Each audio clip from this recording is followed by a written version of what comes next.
So why did this Chaindrite insecticide ad go viral a while back? Let's break down the ad and see what elements make this ad so interesting and increase its potential to go viral. So first of all, it's a story, right? So this is already a good start to get people engaged.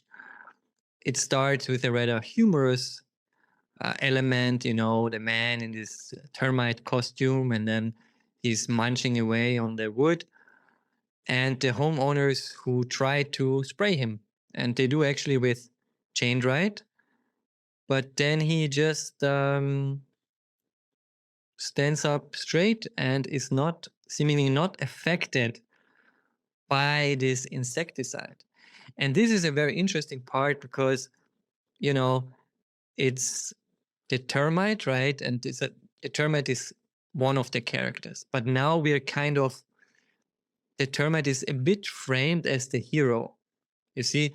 So he survived this foam attack. And so you think now, okay, this is the termite is cast as the hero, maybe somehow here, right? He has survived the foam, which already pulls probably you on his side. But more importantly, it's a bit confusing, right? Because you think, okay, it's just another ad. They have these humorous costumes, the city costumes, and now he's gonna get sprayed, and then he will die. But it's not the case, right? He survives, right? So people like a good underdog, right? A good underdog story, and yeah, the termite is here the underdog, and he says, "Yeah, okay, now I'm going to tell my friends, right, my brothers, and so on."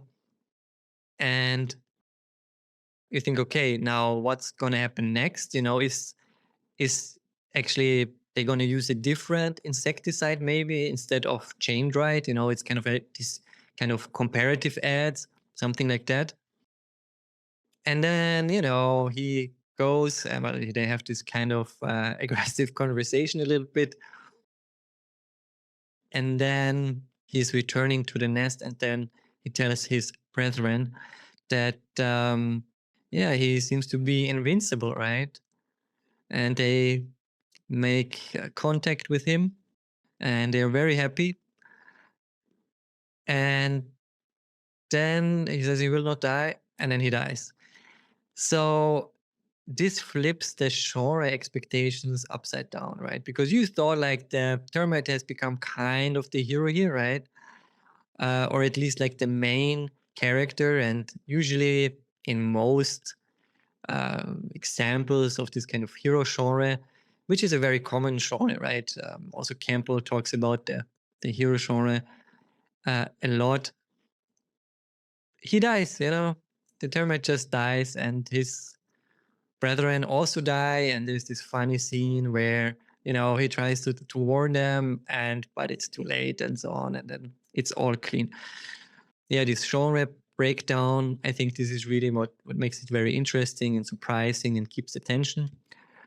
And then I think what is also really great is that the product is actually really well integrated in the story. We also have this research where we show how you can integrate a product into a story well, that it works well within the story and it's not just slapped on the story in the end and it doesn't fit. But here it is really an instrument, it has a causal effect. It's basically a product. The story is a product demonstration. So that's really done well. So you cannot forget the product and remember the story. You always will also remember the product. So this is really well done. And another aspect probably is why it went so viral is that it's very different from, I think, ads in many Western countries most of the time. I mean, I don't know much. I mean, I saw a lot of Thai ads, they are often have very strong emotional intensity. So that's a bit different, I think, to most of Western ads, what you usually see. But it's also, more anecdotal because you usually see those ads that go viral. So I don't know what the regular ad like on average would look like, but this high emotional intensity, I think this really also helps with going viral. And Thai ads, I really think I saw a lot of them recently. They are really great. I think they're very creative. And if you remember, for example, these tearjerker ads, these really sad ads, they also went viral for a while or still do at times.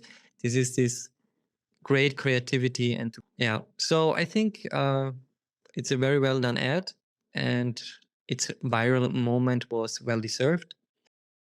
And I think the key is this genre break, this expectation that the hero will survive, and this is not really fulfilled, or even simply the expectation if you don't think it's like a hero narrative.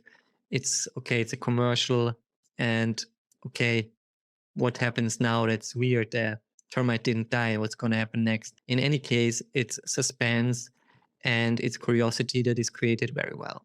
Thanks for watching, and see you in the next video.